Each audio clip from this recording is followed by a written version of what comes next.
lot. I hope I can live up to these expectations. I'm not so sure. Is everyone able to hear me okay? Hopefully. Yes, You we can hear me can. good. All right, good. So I think, the title that I had chose was Recovery, the Buzzword, because in this world of behavioral health and human services, the common thread that most of us share is that we are on this platform or hold this torch of recovery for the individuals that we serve in our community.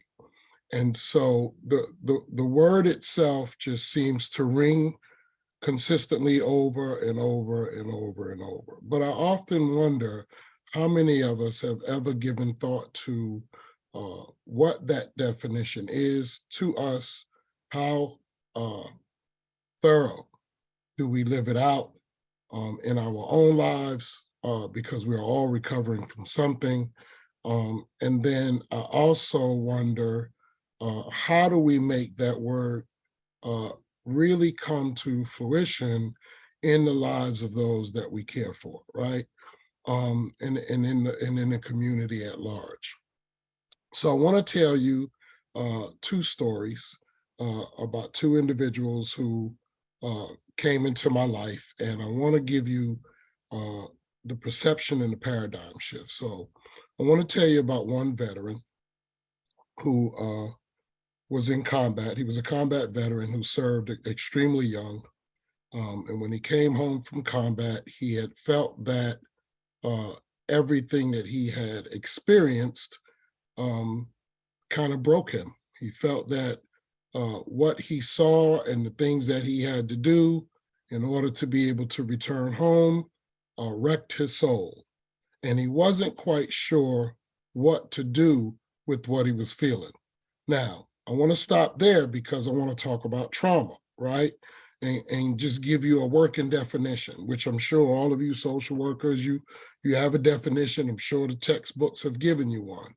But I want to just simplify it and say that trauma is when any individual has had an activating event that has exceeded that individual's ability to cope. That's when that person has been traumatized. And what does that mean? That means that something occurred, I experienced it, I went through all of the mental abilities that I have to fathom it and dissect it and figure it out and digest it. And even after using everything that I've been given, everything my mom and dad taught me, all of my life's experiences have put this incident on the scale, I am still walking away feeling damaged and unsure of my own stability, feeling wounded, right? This is when you've been traumatized. And this also means that nothing within you is going to resolve, right, or develop the ability to cope with the trauma. That means I've exhausted all my remedies, and now I have to use the remedies of something else. This is when I begin to seek outside help because everything I have did not work. I've exceeded that.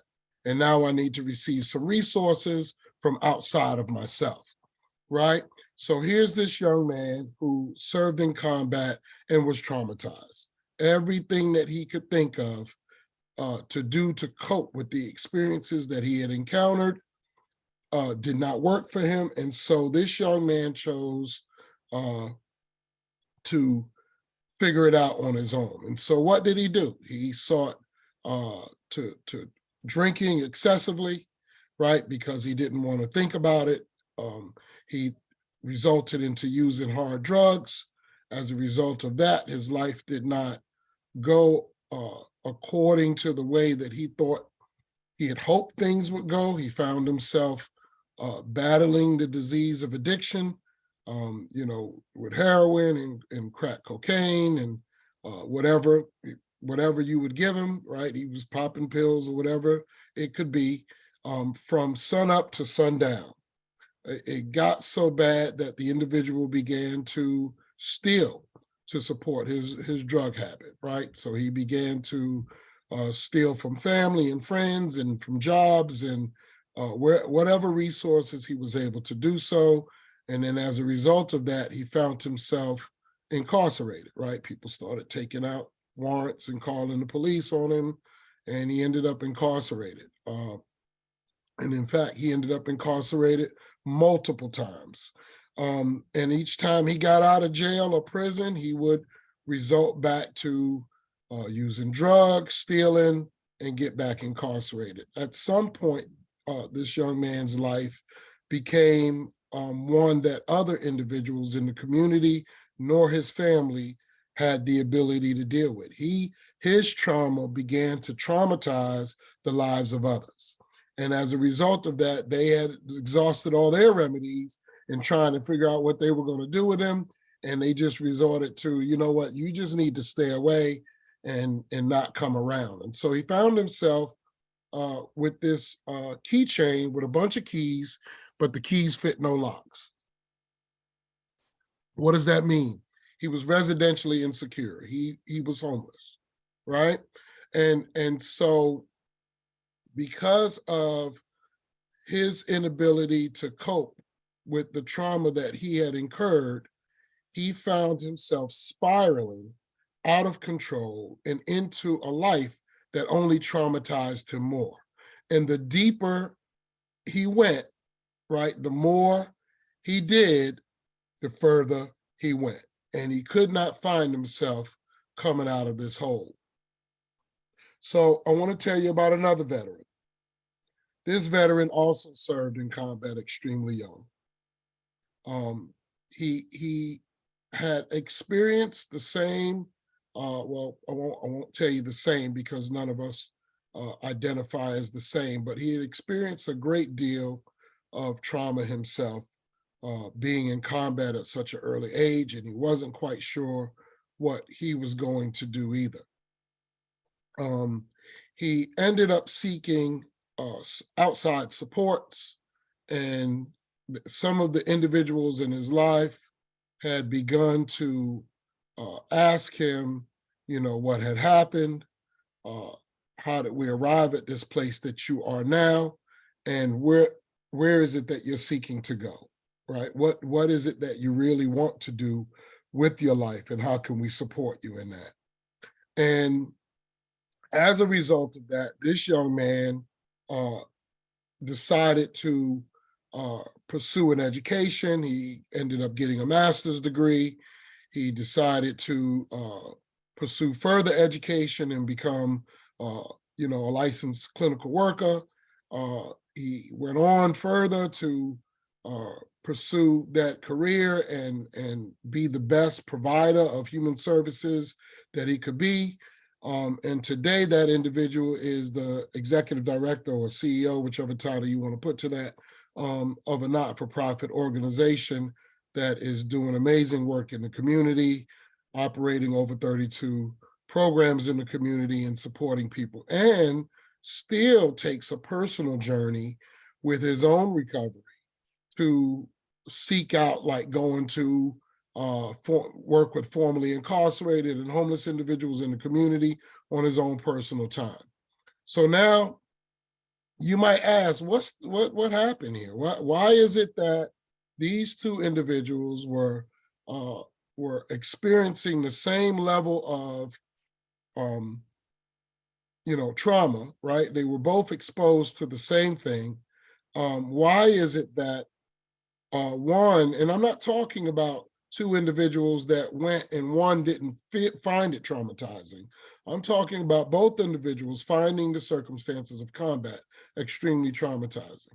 And what was the difference between one finding himself barreling out of control and ended up homeless and incarcerated and destitute, where the other one found himself becoming a pillar of the community and, you know, on the news and magazines and becoming a model for the community that shows that clearly we have the ability to live through our trauma and not just survive, but actually thrive, right? And so you may ask, like, what is the difference between these two? And I'm going to tell you, the difference between these two is this word that you see behind me, hope. That's the difference, right? The difference is that one of the individuals were able to access care where they were able to actually hold that door of hope open for them until they found the courage to walk through it themselves and believe that life was actually possible for them, that believed that they would actually be able to live beyond the trauma that they were in, and that life still had the opportunity and this conduit of being able to escort them wherever it is that they wanted to go. Where in the first individual, there was no flame of hope held for him. There was no provider that was able to awake that desire in him. And as a result of that, he felt hopeless while the other one felt hopeful. Right? Now, what if I were to tell you that these were one and the same individual? That the person who found himself destitute, 2 suicide attempts, unable to cope and live life on its own terms, and didn't even want to wake up, would find himself looking up at the ceiling at the end of a day and say, like, why did you wake me up today? What is it that you want to do to me again today? Versus the other individual who wakes up every day and says, this is going to be a good day. I can't wait to see what you have in store for me, right? These are the same 2 individuals. Now, Susan said, nice twist. So I'm going to give you another twist, Susan. That individual is me. I am the person who served in combat at a very early age, right out of high school, found myself at a place where I wasn't quite sure what life would look like for me because the noise in my head wouldn't allow me the opportunity to go beyond the next day. Every day that went on, I was trying to figure out what could I do to just stop myself from breathing and living every day. Did not want to go any further. And I think what made it worse for me was being around other soldiers, right? Being around my team and them bragging about what we went over there and did versus them feeling what I felt. So it made me believe that, wait, something is wrong with me. They think we did a real good thing. They were proud about what we went over there and did. And meanwhile, you know, I was trying to figure out, like, why did we go do that? Not only that, but why did we go over there? And I noticed that when you go to third world countries and you're dealing with conflicts with soldiers in third world countries, because their population is so low, they use children to combat. You may be facing a 13 or 14-year-old boy with an AK-47 in your face, and you have to decide whether or not you are going to take this child or try to rationalize with this child, which, mind you probably don't speak enough of their language to do so, or do you survive? And all of these things were creating a lot of turmoil in my mind about what I went over there and did, and who I am as an individual, and did I deserve to live or die? Should I actually be the individual that should have died over there, or what is my life really coming to? How do I face this God that I believe in when I went over there and committed what I thought was murder? Right? And so when I had gotten to this place of destitute and couldn't fight my way out of a paper bag, and the only thing I really wanted to do was just not feel. And as a result of that, a lot of drinking and drugging, right? When I got to the place where I did not want to feel, I want y'all to know that I accessed care. I don't want y'all to think that I did multiple years of incarceration and drug addiction without care. Not true at all. I sought help. I sought help. I went to counselors, I went to all kinds of stuff. I did a whole lot of things to find my way into this world where I could just wake up and feel some sense of purpose. But everyone that I went to really was focused on what was your diagnosis. They're reading documents of what the previous counselor and psychiatrist and social worker had wrote about me, and no one at any given point looked me in my eye, put that file to the side and said, Jeff, what happened? Tell me about you. And one day I went to seek care, and I was really, I'm gonna tell you, this all happened by design, but by accident. I went to a new office to meet with a young lady who was supposed to be my new therapist, and something got crossed up and mixed up, and she was not in.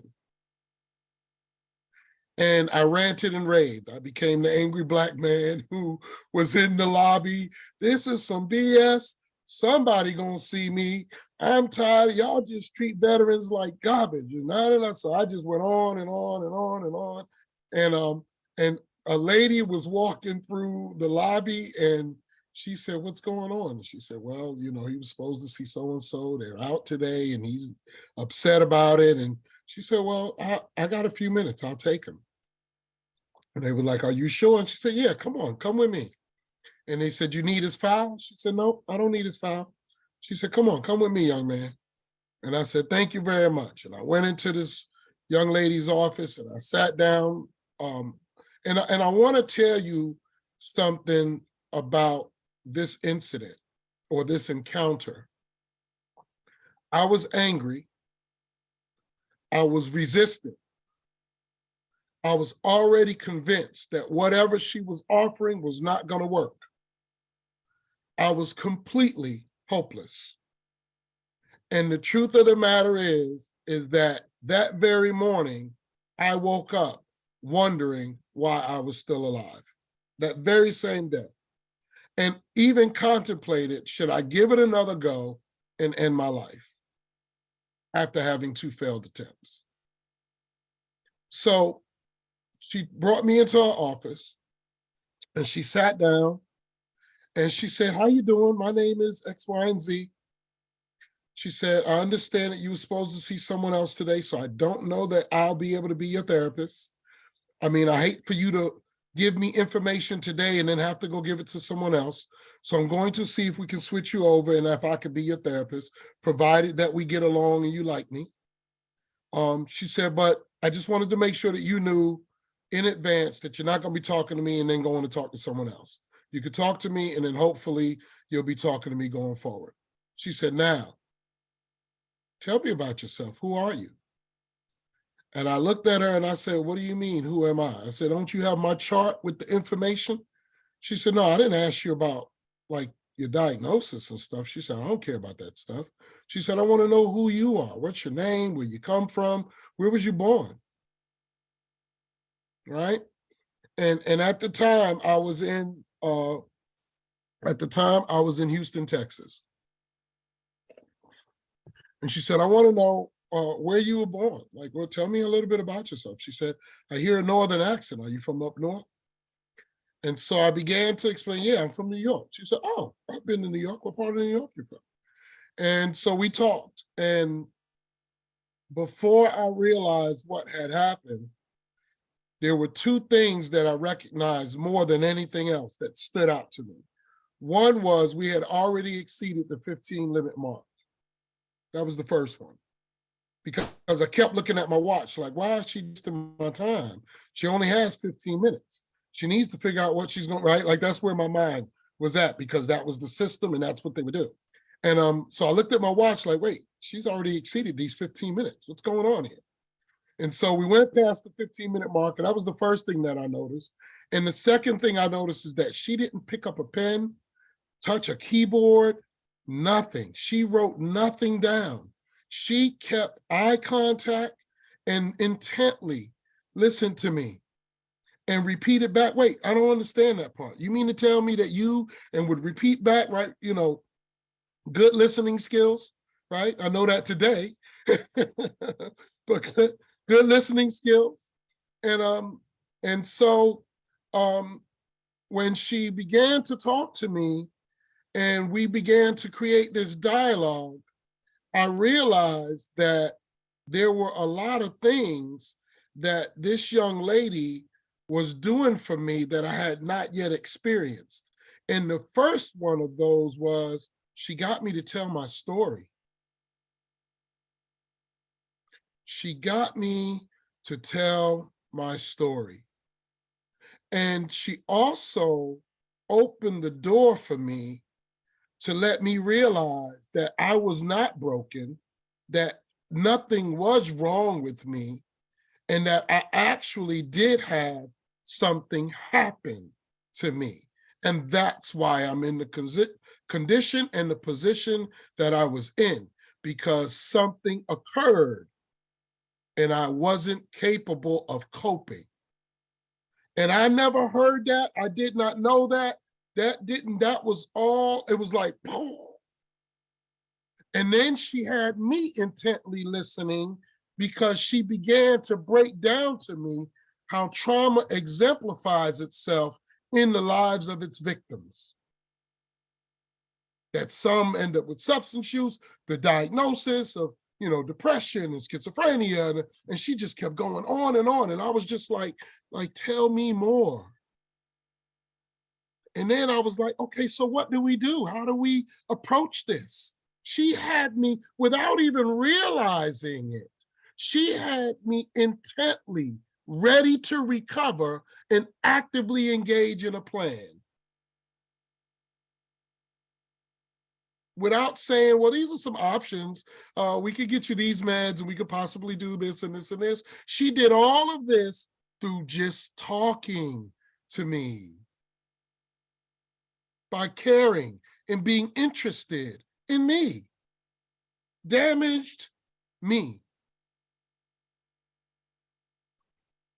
And I recognized something else. In that meeting, my posture changed. I moved from this slouchy person in the chair to someone with dignity who sat up, who understood that I served my country and I served it well, that I was a good soldier, and that something happened to me. And because something happened to me, I needed to plan an approach to rectify it. I needed to begin to think about healing the wound. And so in that instant, the light of hope turned on for me.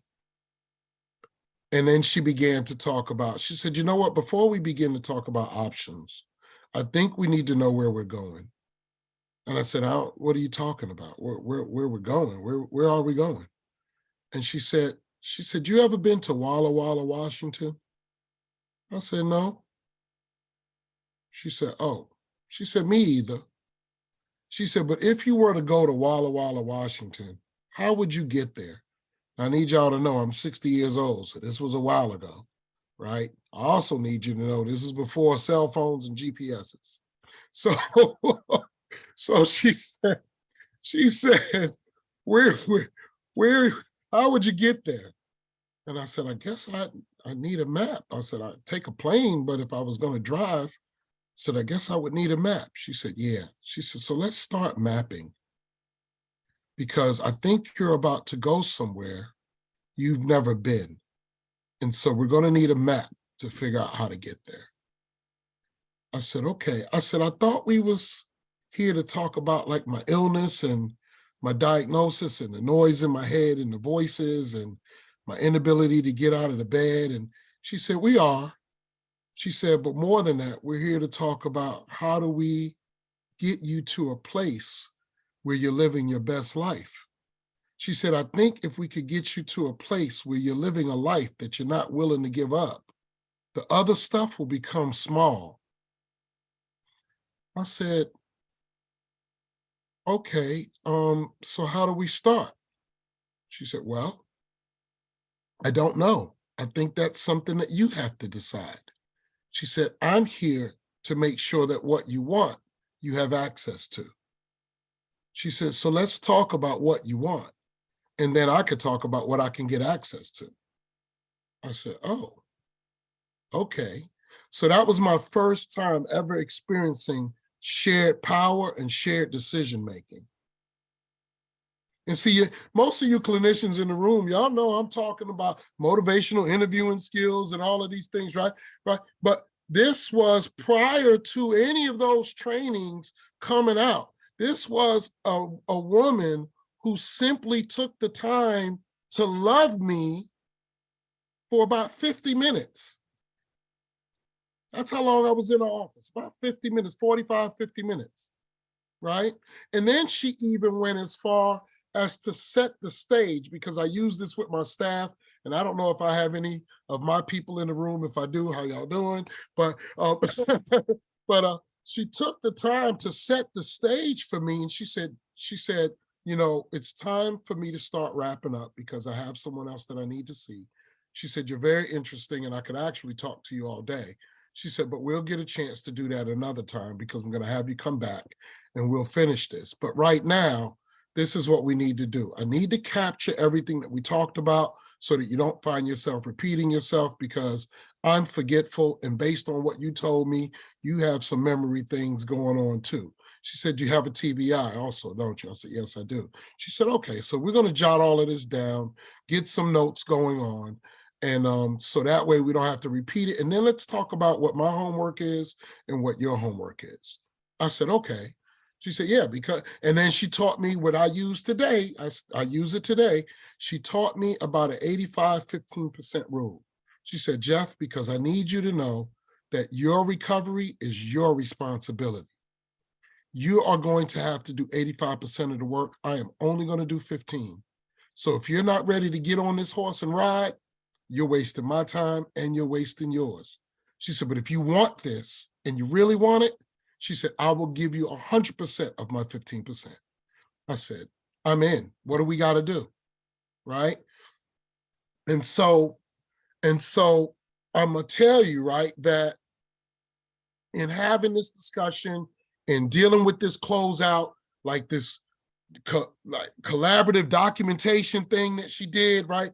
All of this stuff that she did is what we're doing in our healthcare system today, I hope, right? But it's what we're supposed to be doing in our healthcare system today. But I need you to know that this was something that she did long before motivational interviewing was ever on a PowerPoint, long before we was talking about collaborative documentation and SOAP notes and all of that. She was doing this because she took the time to love me.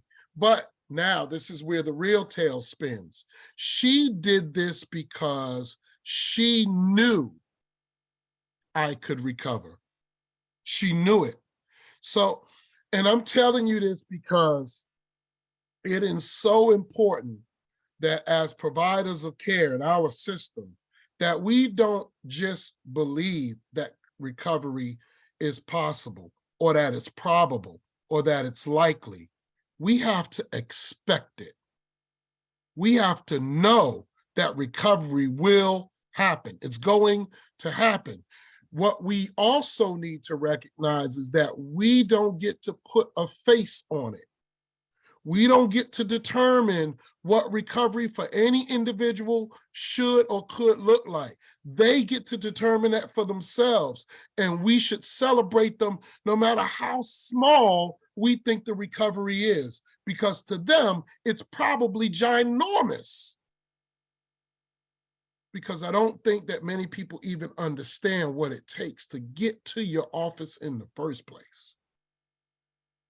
Do you see these colors that I'm wearing? I put these colors on initially with pride. I thought I was going to be the best of the best. I thought I had joined a brotherhood that was going to make me elite to this entire country. I believed that by doing this, I was stepping into an arena that not many people had the heart, willingness, or ability to step into. And I also realized that it allowed me to take guard, to keep the lights on, right? So that while I'm guarding, you can sleep. And I was willing to take that. I was willing to say, yes, I'll do this for the many. I'll do it. So imagine what it must have felt like coming home after poking my chest out and doing 9 million push-ups and running 1,500 million miles, right? After getting in this best conditioning and doing everything that I could to be the best soldier that I could be, to come home feeling like wimpy and feeling small and feeling like, oh my God, my life is over with. I went and did that, and now look at me. I don't know what to do. I can't go from day to day. I should just die. And then you want me to take that individual and walk into someone's office and tell them that I'm a United States veteran, that I served this country, but I want to end my life, that I don't want to live anymore, that I'm hearing voices, that the noise in my head is too loud and that I just can't seem to focus or get anything done, that I just can't seem to get out of bed some days. Like sometimes I just feel so heavy that I haven't had a good laugh in months, that I haven't even had a good sleep in months, or that I haven't had the opportunity to stay awake in weeks. You want me, this person that pledged his life, who with honor and dignity, to come and tell you that I feel broken. It takes everything I have to come to your doorstep, to ask you for help, everything.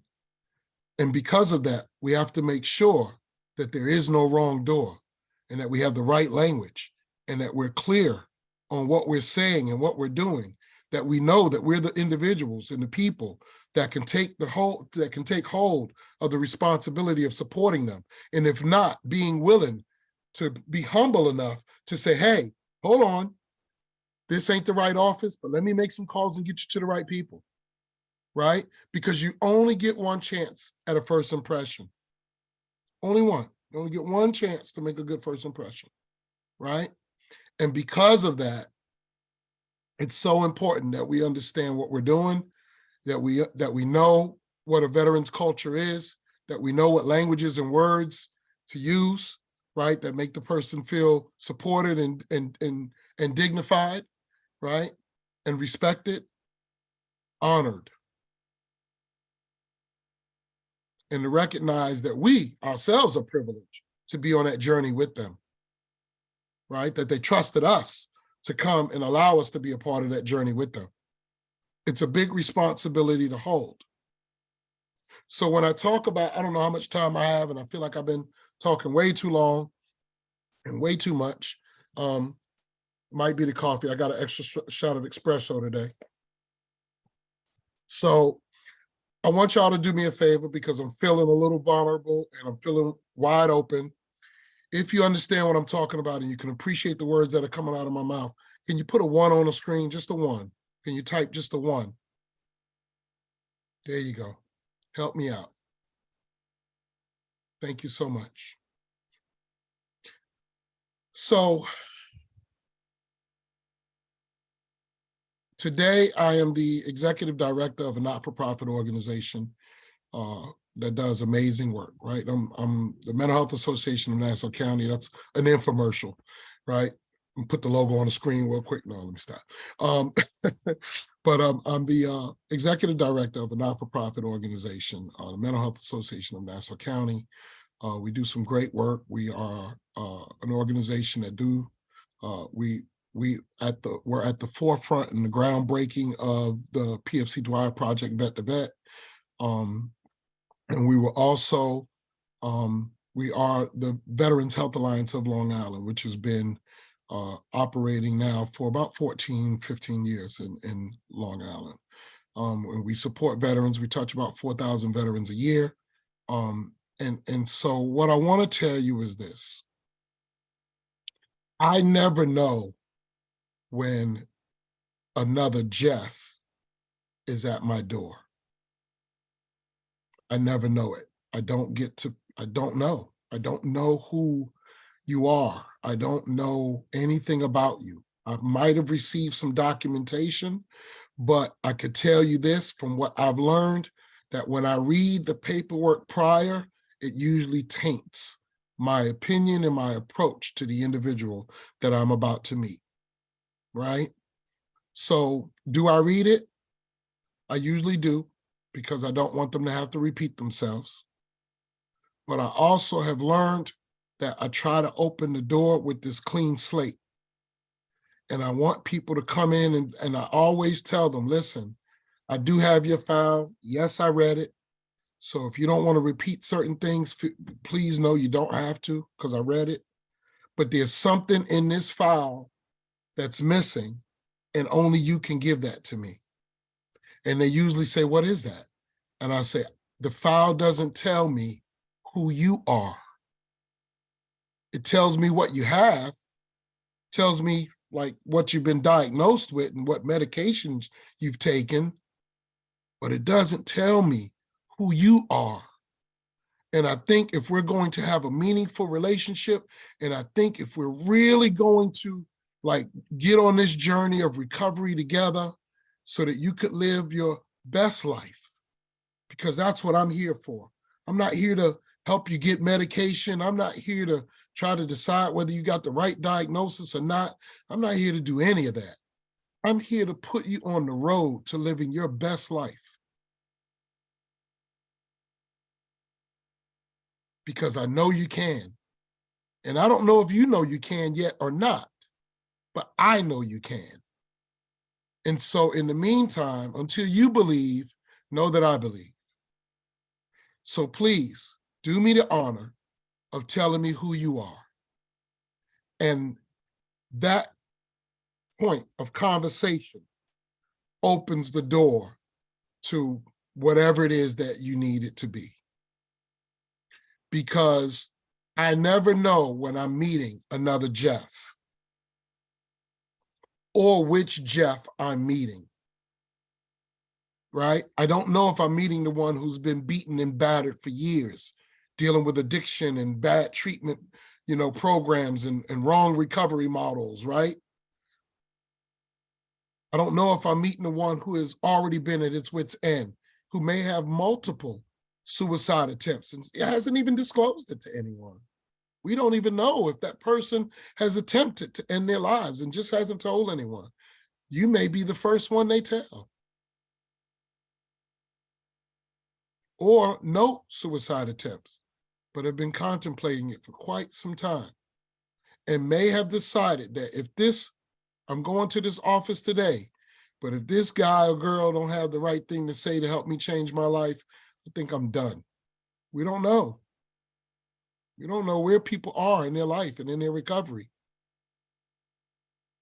What we do know is that we have the ability to be genuine, to create a place, a stage of mutuality, a level playing field where people can feel honored and respected.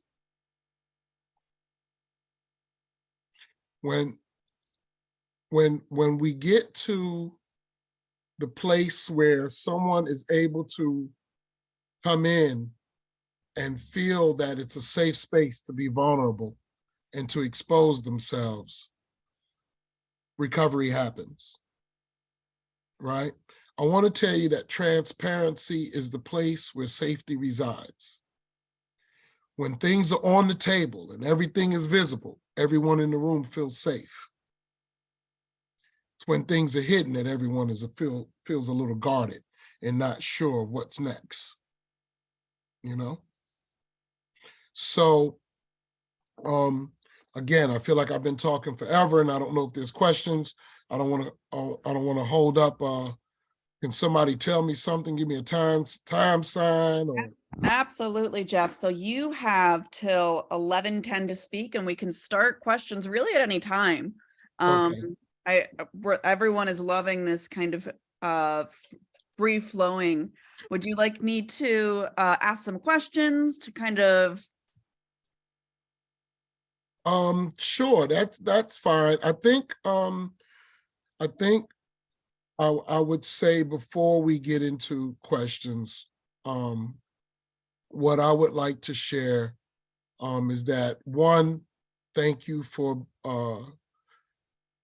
your ones and for being a audience that allowed me to feel safe to share myself with you. I want to say that it's not easy to disclose all the time, and even before I come up here, I do this little, okay, we got this, we're gonna do it, we're good, we can handle this. You know, I have to do this little pep talk with myself before I come on, and it's a little harder with Zoom because I would really rather see all of your faces, and that way I can see the head nods and the laughs at the dumb jokes and all that kind of stuff. It really actually brings a sense of safety to presenting.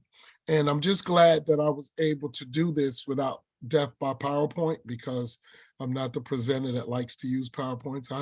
I present other things and I have a lot of slides, but I decided that today was not going to be a slide day, that today I really just wanted to connect with you and share with you, because when we talk about recovery, it can't be about what a person is, what a person was, and what a person is, right? It can't be about what they're doing. It has to be about what they're living. Recovery is exemplified through the level of their quality of life, right? And they get to pick that, not you. And so I think that if I can say, so let me also say this, that I just think that we really have to, and I don't want to take away from the sciences of our practice, because there's a lot of validity in what we do day in and day out, right? And science is exactly what it is, it's science. But when it comes to human connection, sometimes in order to really have it, we have to remove obstacles out of the way. And those obstacles are usually our own biases. Those obstacles are usually some things that we might have hanging around in our office. Those obstacles are usually my posture and the terms and the words that I use. Those obstacles are usually whether I smile or not.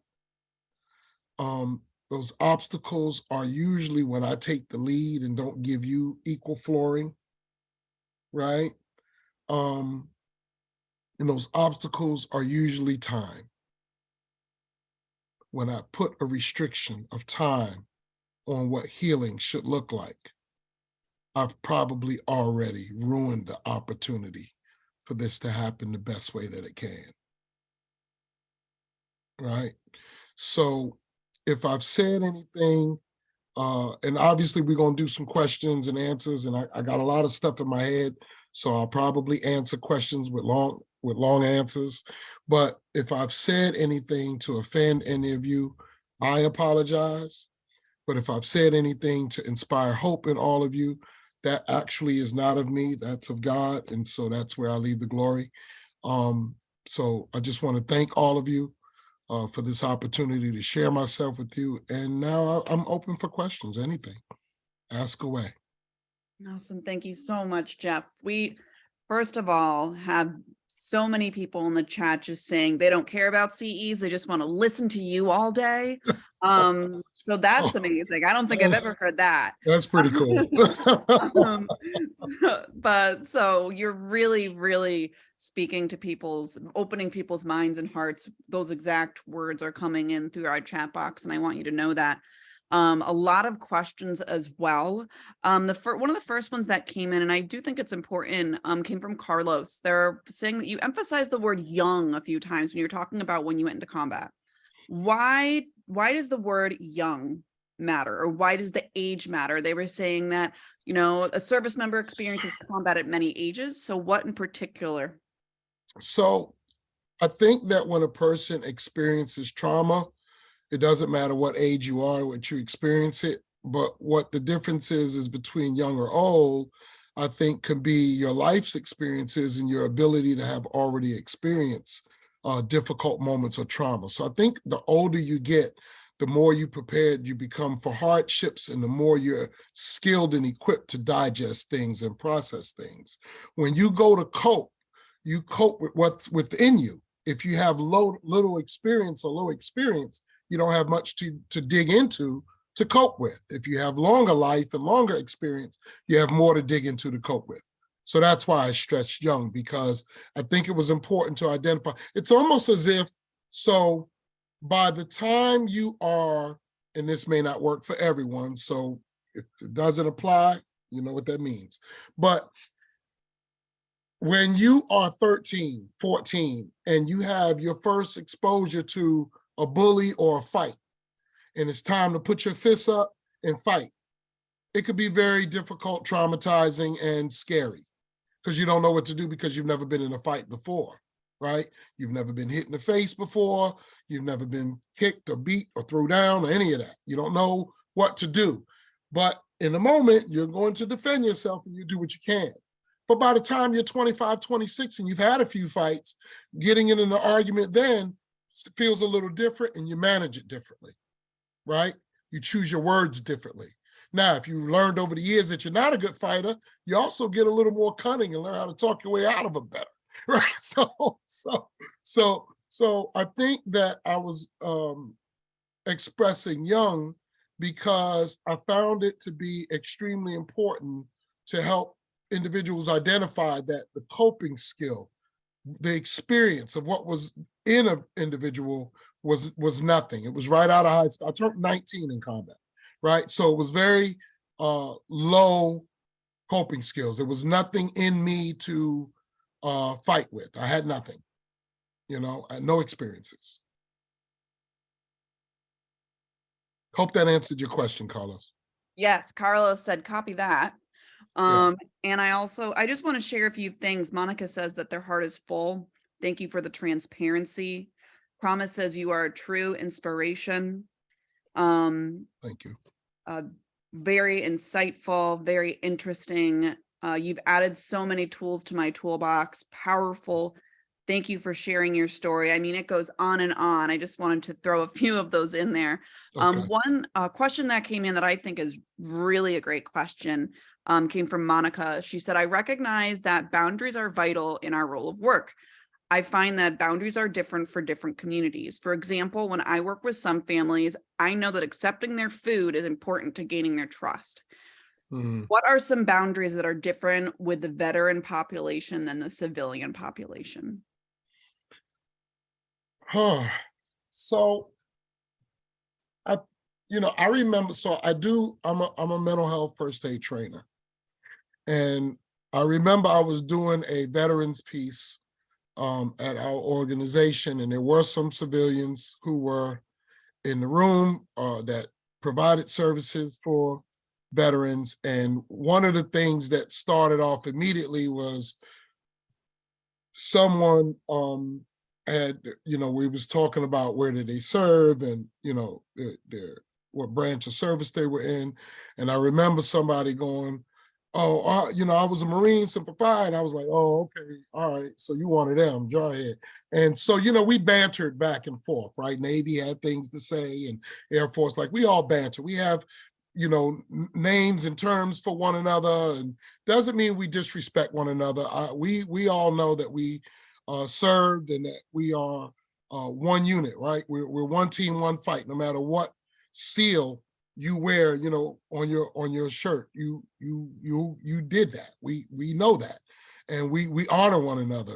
We just banter one another because that's what we do.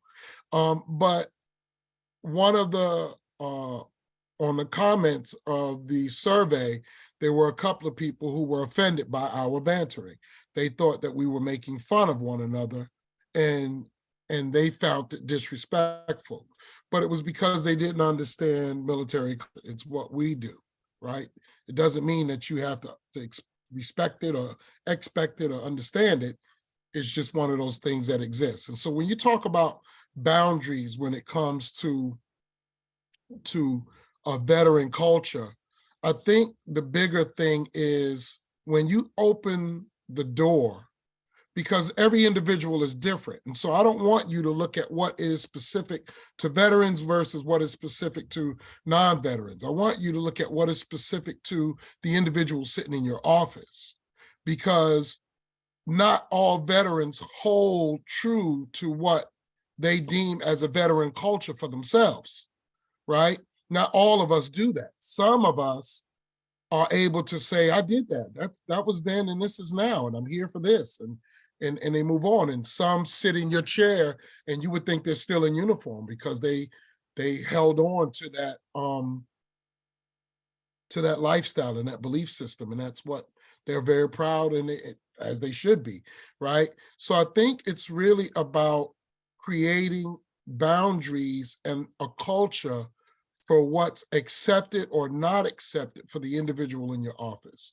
And the reason why I say that is because I want you to continue to look at life through a DEIJ lens, right? And for those of you who aren't familiar with the term, I'm talking about diversity, equity, and inclusion and justice. And I want you to look at it through a lens that is all inclusive, which means I don't want to just put you in the box of being a veteran. You are a human being, and you should describe and determine your life for what it is, not for me. So I don't want to go, oh, he's a veteran, we should do. No, we shouldn't. What we should do is let him be the individual that he is and ask him, what do you prefer? What works for you? How do you feel about X, Y, and Z? Great, thank you very much. See, when people come into my office, I don't paint anything already. The canvas is white. It's a plain blank canvas. I'm not painting anything on it. I need you to pick up the brush and paint. You show me who you are. Don't let me determine that for you in any way, right? The second part I want to share with you about boundaries is that boundaries are not for them, they're for you. They're about what makes you feel comfortable to be the most unique you in the space that you're sharing with someone. I hope that answered your question. I think that was a great answer to that question. Before I ask the next one, I do want to let everyone know that yes, this is being recorded. Yes, you will be able to view this all again, because Jeff, I'm telling you, I think that this might be one of our most highly viewed things. Folks want to, I might want to look at it and be like, oh my God, I said that. We might need to get you on a podcast. I don't know. Oh my God. Linda says that you are an inspiration and you're filled with passion, and this passion is contagious. So thank you for sharing with passion today. We have someone who wrote in and saying that they're an oncology social worker who has cancer. And as someone who has been through the experiences of their patients or of their clients, how do you temper that experience while they share theirs? Ooh, that's a good question. I started this conversation off talking about recovery, the buzzword, and it's important to identify what our definition of recovery and how we live it to our fullest potential, right?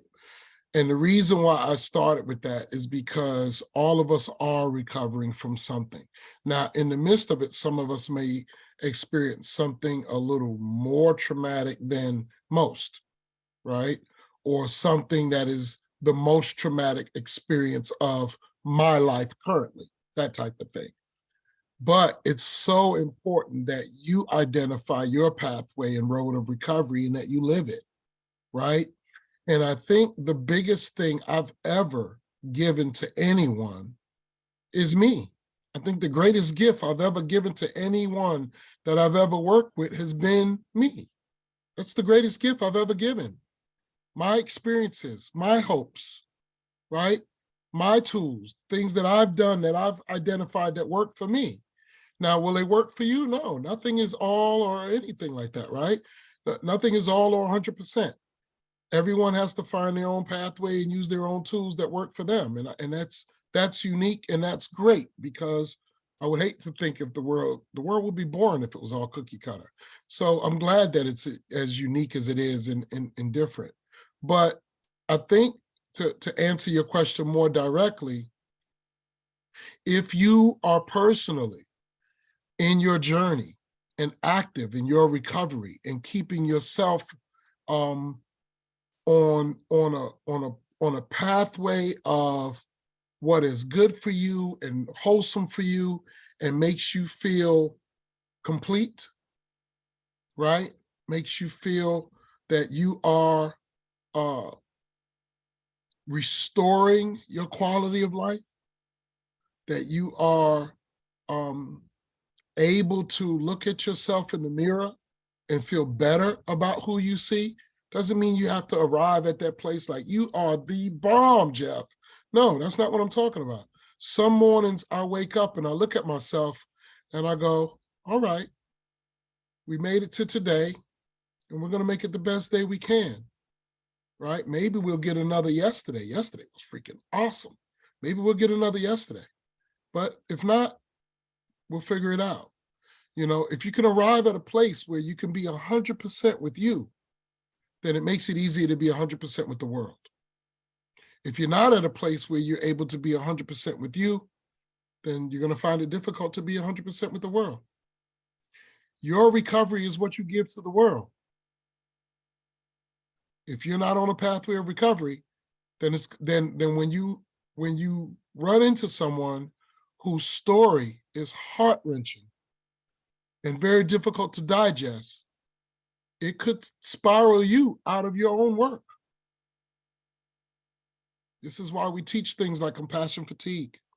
This is why we talk about you doing what you need to do for yourself day in and day out.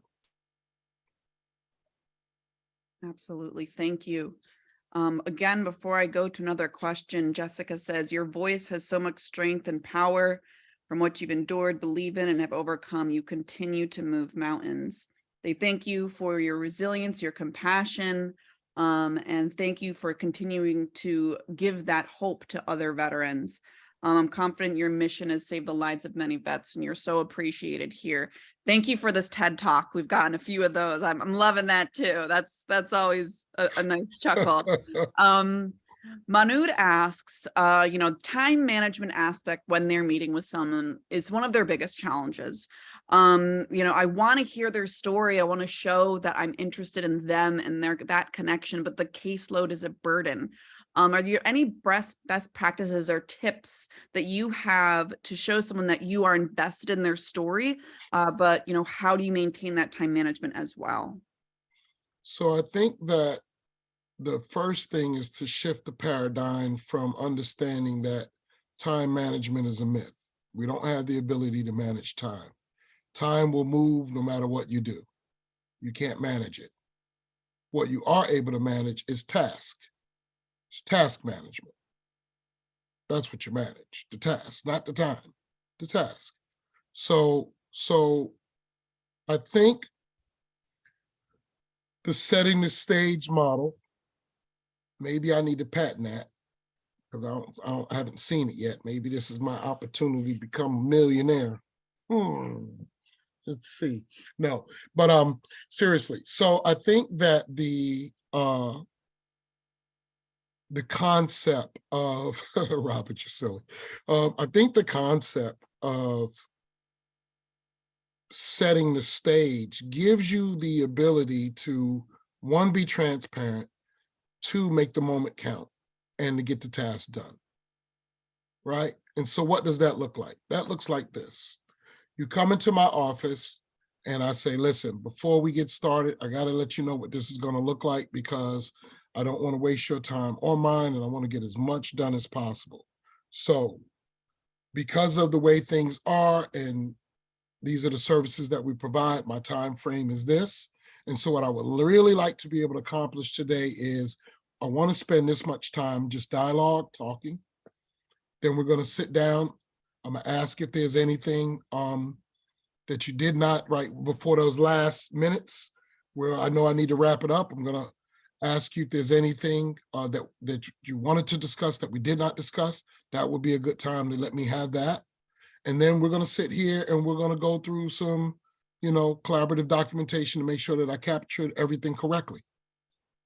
And I think in doing so, then people know when they come to see you, this is what I got. This is how we're going to work. And I think also if you spend, remember 85-15, so that means that time frame should be 85 of them and 15 of you as well.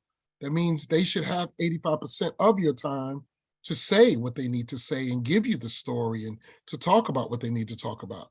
And you use the 15 to summarize, create homework and next tasks, things like that.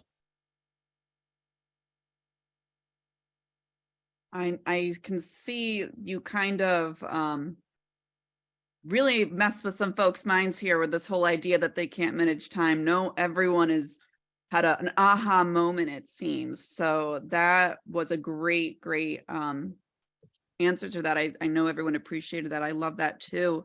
Latonia has a question about when you're working with either clients, groups of clients, and they haven't disclosed they're a veteran. So she was working in a group and she had met with them several times, and she found out that she had 3 veterans in a group of 16. After disclosing to one another, they kind of started like talking in codes, and it confused the heck out of her other clients.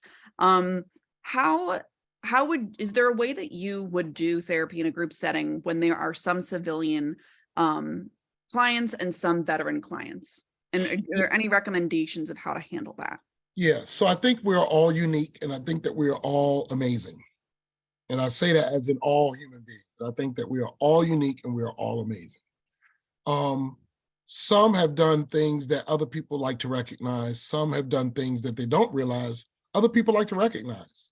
So I think what I would do is disclose to the group the uniqueness of everyone in the group. I would ask everyone, like an icebreaker, can you tell me one unique thing about you that maybe no one else in this room knows about? Right? Like, and I would hint around and go like, if you served in the military or whatever, like anything, you jump out of planes, if you're like a great golfer, I don't know, anything about you that other people don't know.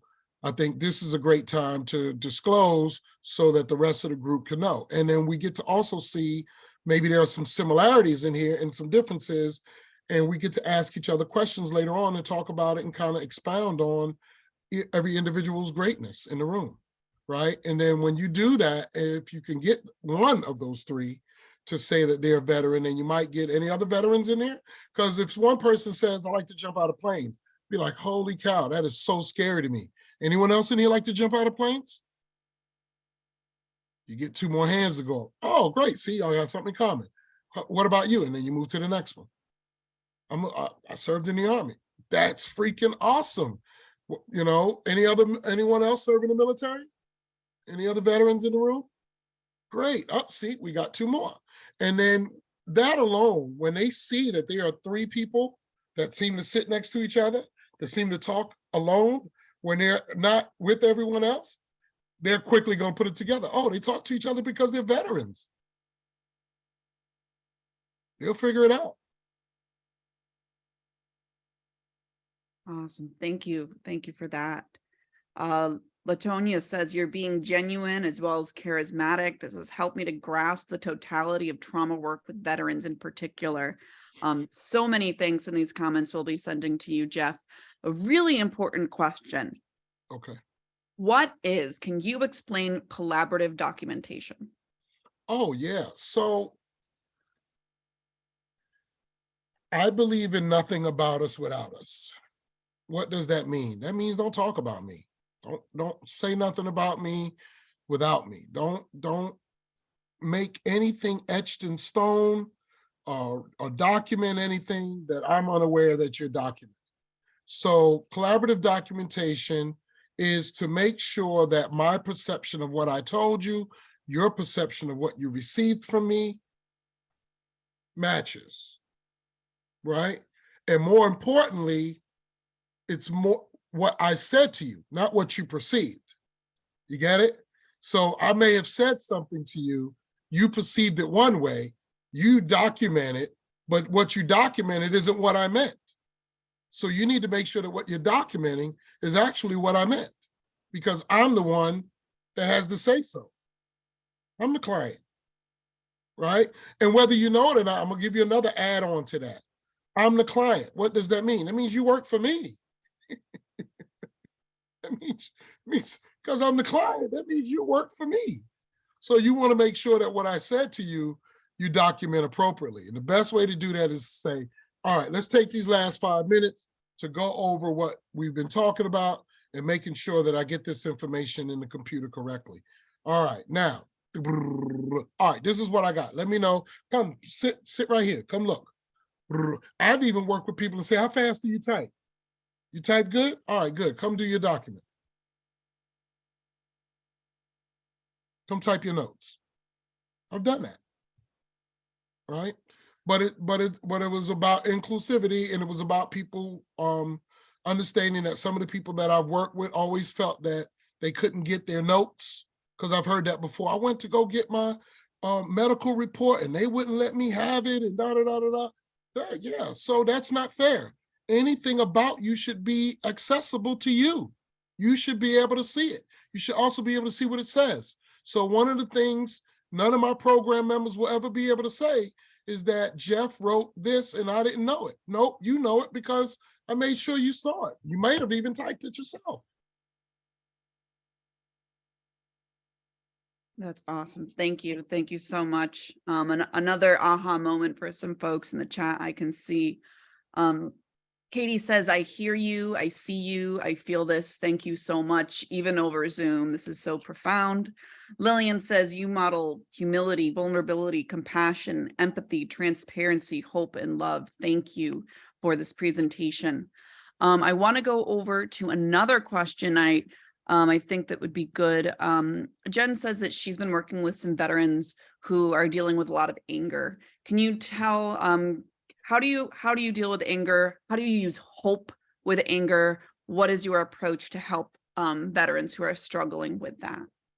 Okay, so again, I want to start with nothing is all or 100%.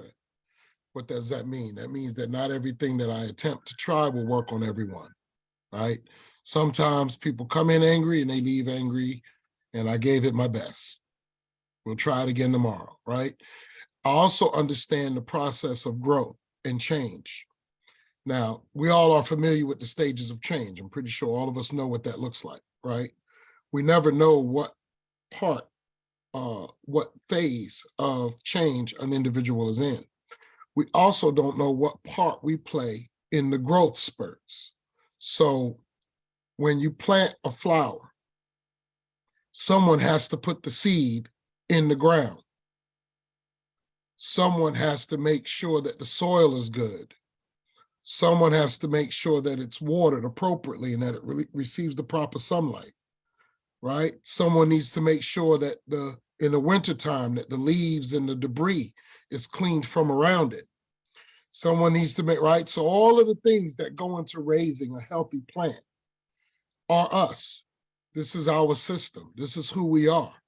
And we don't know what part we're playing. We may meet someone and there may be a lot of garbage in their life. And that might be me moving the leaves and the stuff away from them so that when it gets warm again, they can grow out of the ground strong, right? And the sun can hit its petals. I don't know what part I'm playing. I'm just doing my part. And so in the midst of that, me doing my part, if I'm cleaning all that debris, that person may be very disgruntled and angry. They may not be a happy camper, right? And I might do everything I can in the most effective and loving way that possible. And they still may walk away angry, but I moved that debris. I cleaned from around it. I did what I needed to do in the role and in the ability that you allowed me to do it.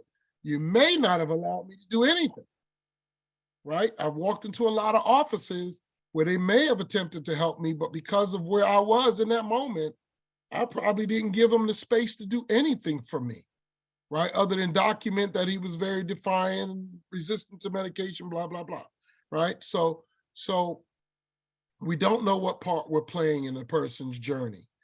I think that a soft answer turns away wrath. So I always watch how my tone is, and I always make sure that I'm not condescending or that I'm speaking to people like the kids, right? Unless I'm talking to a child, but I don't talk to people like they're kids.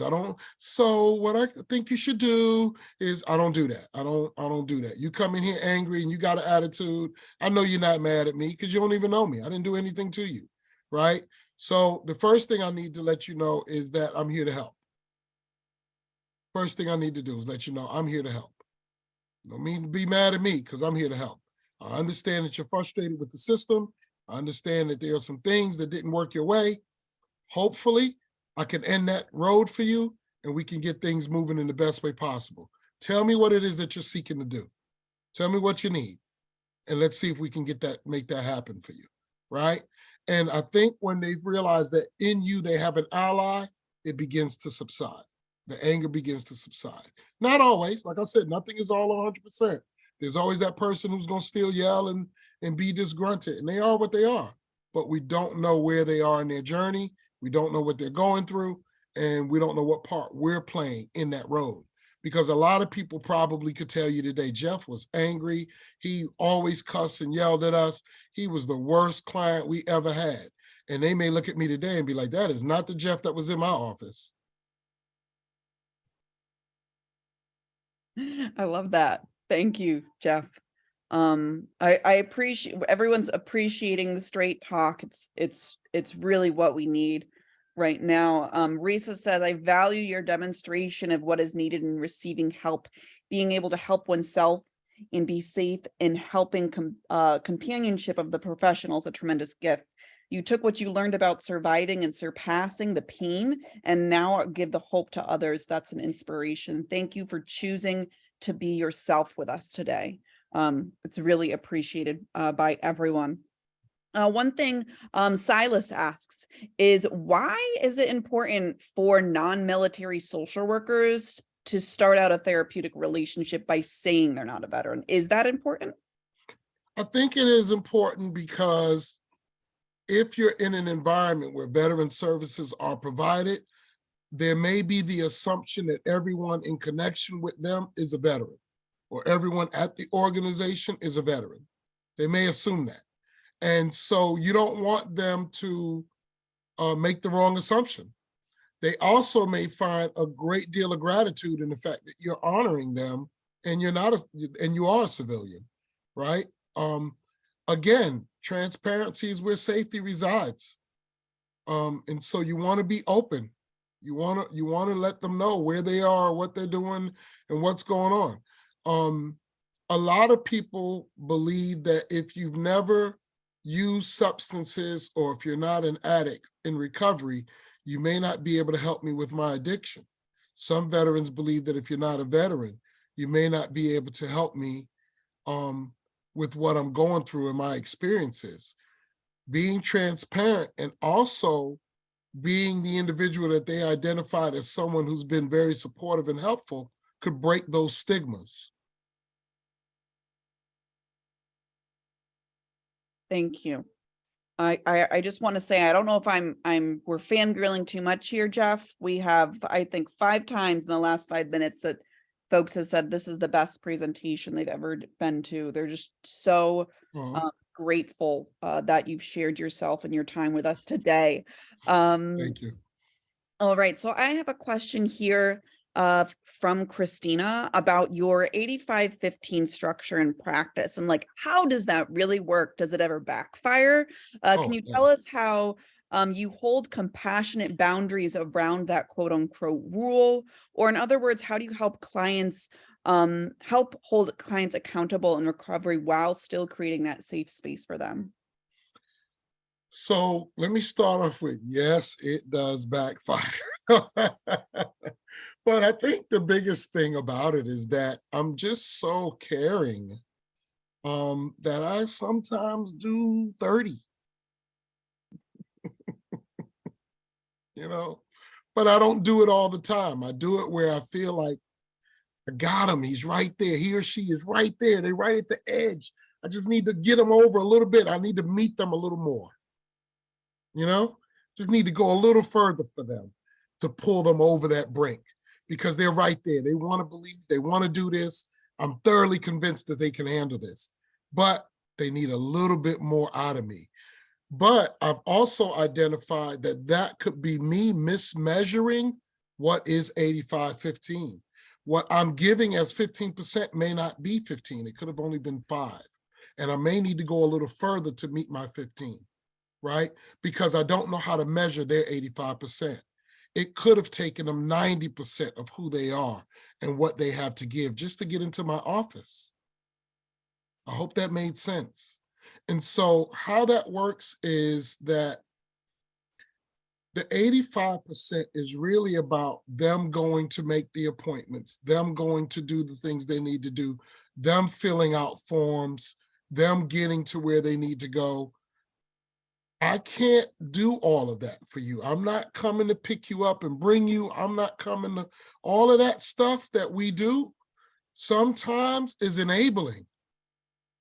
Sometimes it's just enabling and they look for it. They're looking for someone to hand them their recovery on a silver platter, right? And so you have to be real intuitive, real attentive, and really understand where a person is, what they're going through, to sometimes determine, are you seeking a handout or are you really just not able to get there and this is really difficult for you? And should I do this? Is this part of my 15%? Should I help you with this, right? And so it's a real fine line.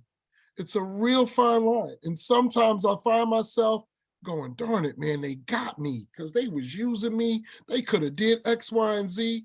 But at the same time, if I gave 50% and you did 50%, and it worked to get you onto the pathway of recovery, and I'm discovering that now we're at an 85-15 or 90-10 place, or maybe 100% of it is all you now, right? Maybe you put your skates on and you rolling. I don't know. But the goal is that I get you on that platform where you're taking responsibility for your recovery and that you're doing what the best you can to keep yourself on a good road of living your best life. And if I have to start off with 90% to get you there, because that means that I'm misunderstanding what you've given and how hard it was for you to give. And what I'm thinking is 90% really may only be 10%. It was just so difficult for you that your 90% was getting to my office. Thank you. I hope that helped answer the question. Definitely. And again, I feel like a broken record, but Josephine says I'm inspired and I'm motivated. One of our advisory committee members, Anthony, said this is truly one of the best presentations he's ever seen and heard. A lot of self-reflection going on in our audience. So I want you to know that this is really of making an impact today. So thank you again for your time. I'm going to get 2 more questions in here. One person was wondering kind of about your personal story again. They're wondering about the other players and resources, people or things that you drew on as a part of your recovery. It sounds like that individual, that therapist really started that journey for you. But what were the other players along the way? It sounded like there was maybe faith, there was maybe different parts of your community or family. So they'd like to hear about what helped you in that path. So resources are everything, and it does take a village, right? So while she was the catalyst to getting me on the journey of recovery, there were also some things that she made clear that was my responsibility. So I want you to know that when I met this woman, I had track marks up and down my arm from shooting heroin. I probably even went to see her with a crack pipe in my pocket, right? Like I probably had crack on me or a stem, something to go use crack, like I was still in active addiction. So a big part of that she made really clear, and I want to tell you this also. She was loving, but also very transparent. She didn't judge me for using drugs, but she made it clear that using drugs have altered my appearance, right? And she did it in a way that made it clear that if you want this employment and you really want to move forward with your life, then you may want to make sure that you look the role that you need to look so people can believe that you're capable of doing this. And so you might want to be concerned about how you look, what you're wearing, how you smell, all of those things, right? And she did it very non-judgmentally and very lovingly. But so I said all of that to say that she made very clear to me that if I wanted to make this thing work, that I might want to think about not using drugs anymore, right? She also made it clear that drugs was affecting my psyche and that my mental health was probably going to be a real strong battle as long as I was using, and that it was probably very counterproductive to the meds that my psychiatrist was giving me because I was self-medicating. So my first fight was addiction. I needed to stop smoking crack. I needed to stop shooting heroin. So that team that helped me do that was very effective in my life and very important. I still make Narcotics Anonymous meetings, even today, and I'm not supposed to be anonymous with that, but my anonymity is what I choose to disclose, right? So I'm not talking about Narcotics Anonymous. I'm just telling you that I continue to make Narcotics Anonymous meetings. And that my success is greatly due to the people that I have in those rooms, my sponsor and stuff like my network, things like that.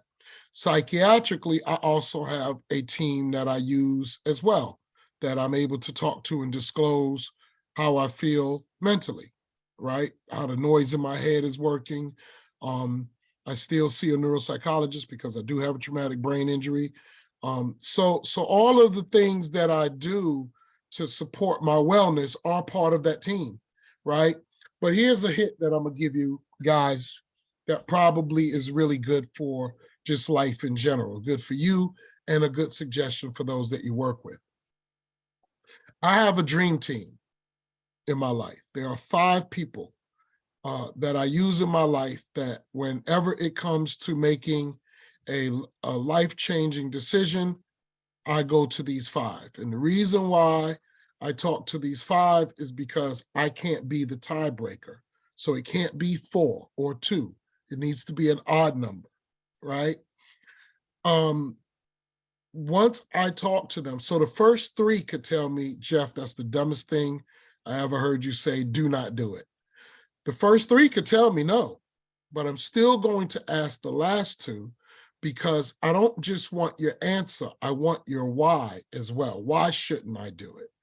And that way I'm making an informed decision, right? So it's not about just making the decision, it's about making an informed decision. And so I use these 5 more than I use everyone else in my life. Even if it's time to go see a doctor, I will talk to the 5 and be like, I'm thinking about going to see a doctor about this. And they'll be like, well, what's going on? And I'll explain to them what's going on. And they'll tell me, yeah, I think you probably should go see a doctor. I'll ask all 5. All 5 will give me their answer. I make the decision based on what they told me. I do not veto the 5's decision. I go with the 5's decision for 2 reasons. One, if it doesn't work, I can blame them. Yes, got somebody to blame. Told y'all I shouldn't have did that. No, but I do it because it allows there to be this essence of it not being my idea and me utilizing resources greater than me, right? Remember, we started this conversation talking about trauma and how I've exhausted all my resources and that it requires me to use resources outside of myself. I do not want you to think for 1 minute that I think I am untraumatized. I'm not. Trauma will live with me the rest of my life. It has an effect on me every day of my life. So to make sure that I'm continuing to utilize resources that are not my own, I use other people. I hope that answered the question. Yes, I have one very quick follow-up to that, and then I'm going to ask you a last question. Okay. Someone is wondering, can you give an example of who those 5 people are? Is it family? Is it friends? Is it a therapist? Is it a chaplain? So I think what I will tell you is this. The 5 people are individuals who would risk our friendship or camaraderie to give me the answer that they think is right versus answering me in a way that I want to hear it. So pick 5 people who know you and who will forfeit your friendship to save your life. Awesome. Our last question I'm going to ask from someone is, Jeff, how do you do self-care? How do you take care of yourself while you're taking care of others? It's so important. And we had a few folks asking that. So just wondering. So I live 3 houses from the park with the golf course. And I keep my clubs in my car. So I play a lot of golf. I have a dog. I have plants. And I love taking care of my plants. I have children. And so I have a family, right? And so I think it's a connection of me living my best life that grounds me, making sure that I'm doing what I need to do to continue to live my best life. Are there times where I run out the door and put on my cape to help someone? Definitely, I do it. Should I? Probably not, but I do it. I just know not to do it so much that I lose me. I do know how to say no. It's a complete sentence. Absolutely. All right. Turn my back I said, what's the on. dog's name? My dog's name is Charlie. It's a golden retriever. Awesome. Only reason why he's not here jumping on me now is because I closed the door. Because every time I talk, he thinks I'm talking to him. So This one too. yeah, see, and I have a 3-year-old, so he would definitely be up here like, oh, let me see, hi. Hi. Yes. Yep. Mm-hmm. Well, those are the things that help keep me grounded. Those are the things that help me take care of me. absolutely. Jeff, I cannot convey enough the thanks that have come through this chat box. Truly, folks, I'd say 100 people have said this is one of the most profound presentations that they've had the opportunity to view. I just thank you so much for sharing your time with us. It looks like you might have a good career with motivational speaking. I don't know about that, but there's many folks in the chat who want to get you lined up to speak with their conference or their organization. So we're going to hook you up and make sure that happens. Okay. But thank you so much, Jeff, for your time. It's really an honor. Great